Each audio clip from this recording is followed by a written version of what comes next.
crianças, tudo bem? Aqui é a tia Lene.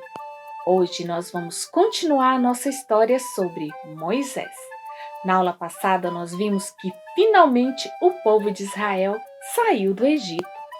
E isso só aconteceu depois que o Senhor enviou a última e mais terrível praga, a morte dos primogênitos. Primogênitos significa os primeiros filhos.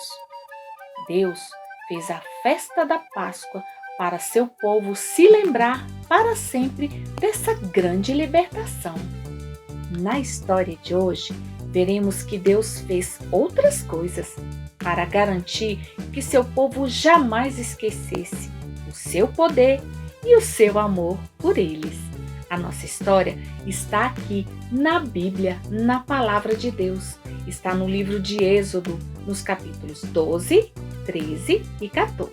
Eu vou ler para vocês um versículo que diz o seguinte: O Senhor ia adiante deles durante o dia numa coluna de nuvem para os guiar pelo caminho. Durante a noite, numa coluna de fogo para iluminá-los a fim de que caminhassem de dia e de noite. Êxodo 13, 21. Vamos de novo? O Senhor ia adiante deles durante o dia numa coluna de nuvem para os guiar pelo caminho. Durante a noite, numa coluna de fogo para iluminá-los a fim de que caminhassem de dia e de noite. Êxodo 13, 21. Vamos orar? Senhor, muito obrigada por esse dia. Que o Senhor possa abençoar cada criança, a cada pessoa, Senhor Deus. Que o Senhor possa cuidar de cada um com o seu amor. Abençoa a nossa história, em nome de Jesus. Amém. Vamos à nossa história?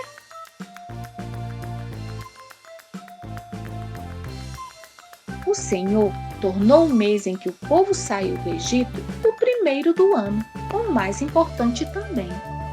Ele chamou de mês de Abibe. Deus criou um feriado no dia 14 desse mês, que se chamava a Festa dos Pães Sem Fermento. Você sabe o que é fermento?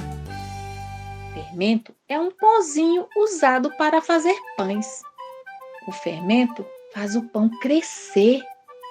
Mas nos 7 dias em que durava a festa, os pães eram feitos sem fermento. Por isso ficavam magrinhos. Ninguém podia comer e nem ter fermento em casa. No dia 1º e no 7º dia, todos se reuniam para celebrar numa animação só. A Páscoa e a Festa dos Pães Sem Fermento são celebradas até hoje pelo povo de Israel. O Senhor também ordenou que quando o povo entrasse na terra de Canaã, a terra prometida, os primeiros filhos dos homens e dos animais deveriam ser separados para serem dele. Isso se chamava consagração a Deus, crianças. Quando nascia um menino, os pais deveriam ofertar um cordeiro para consagrá-lo a Deus. Deus fez isso para todos se lembrarem que quando o faraó recusou-se a deixar o povo sair, ele feriu todos os primeiros filhos do Egito, os primogênitos, tanto dos homens quanto dos animais.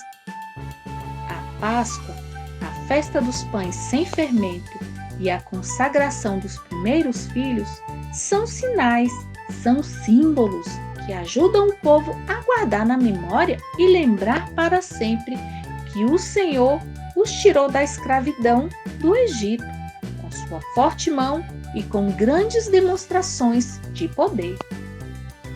Deus deu aos pais de todas as épocas o dever de contar e explicar aos seus filhos todas essas coisas. E assim começou a caminhada do povo de Israel rumo à terra prometida. Marchavam em grupos organizados, com armas para se protegerem. Deus fez o povo passar pelo caminho que dava no Mar Vermelho, dando volta pelo deserto. Esse caminho era mais longo, mas Deus fez isso para evitar que o povo passasse na terra dos filisteus, onde tinha guerra. Deus não queria que seu povo desanimasse logo no início da jornada. Para mostrar o caminho, o Senhor ia na frente do povo. O povo caminhava de dia e de noite. De dia, o Senhor ia numa coluna de nuvem e de noite, numa coluna de fogo para iluminar o caminho. E o povo chegou à entrada do deserto, onde acampou para descansar. Na saída do Egito, aconteceu algo muito interessante. Moisés cumpriu uma promessa feita a José 430 anos antes. José foi o primeiro israelita a morar no Egito, e foi ele que levou sua família para lá muitos anos antes. José sabia que Deus não deixaria seu povo no Egito para sempre. Por isso, fez seu povo garantir que levaria seus ossos para a terra prometida quando saíssem. E assim Moisés fez. Que grande fé José demonstrou nos propósitos de Deus, né, crianças? Você conhece as histórias dos grandes feitos de Deus na vida da sua família? Peça ao papai, à mamãe para lhe contar as histórias que mostram o poder e o amor de Deus por vocês. E que tal vocês fazerem algo para marcar essas histórias, para que nunca esqueçam, mas sempre se lembrem disso? Vamos orar? Senhor, muito obrigada por tudo que o Senhor fez e faz por nós. Nos ajude a lembrar e nunca esquecer de todas as bênçãos que o Senhor nos dá todos os dias. Em nome de Jesus, amém!